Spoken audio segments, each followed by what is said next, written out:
Hi there, I'm Dr. David Stehlik, and welcome to my office. I'm a management and leadership professor in the Keith Bussey School of Business and Entrepreneurial Leadership. I typically teach capstone courses in strategic management and entrepreneurship courses, and I like to mix things up in the classroom with experiential exercises. Sometimes the content is so deep and so complex that you want to get students moving and you want to get them thinking outside of the traditional framework. And one of the tools that I use for that are called Thumballs. And Thumballs relate to your thumbs, and they are soft soccer ball-like tools that you can pass around to students.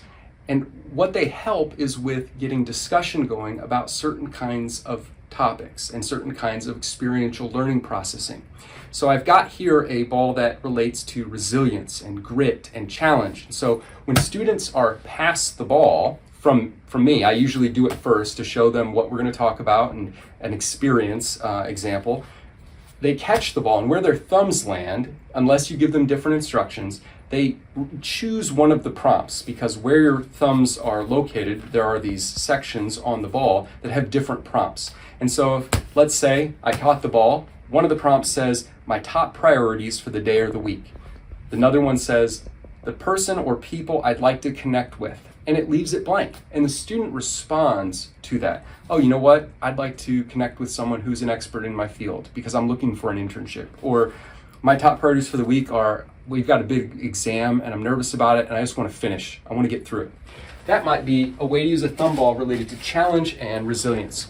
This one is related to debriefing. So let's say that you've been working together on big projects and there's a lot of conflict because of where you're at in the project, and you want students to process that verbally in constructive ways. You might bring a Thumball to class, and you know what?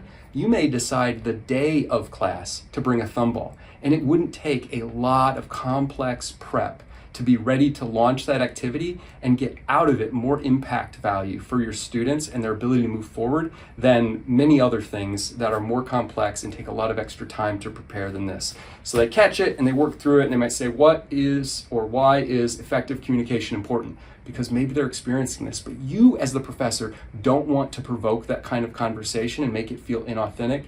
Some of the most authentic and vulnerable conversations with students arise from these simple activities and not from some deeply well-prepared lesson experience. So I highly recommend these. I've got several of them. If you would like to try using one and you don't want to spend some resources on it to get your own, you can come and borrow one of KB Sobel's. Just let me know and I'd be glad to give you a shot with a Thumball.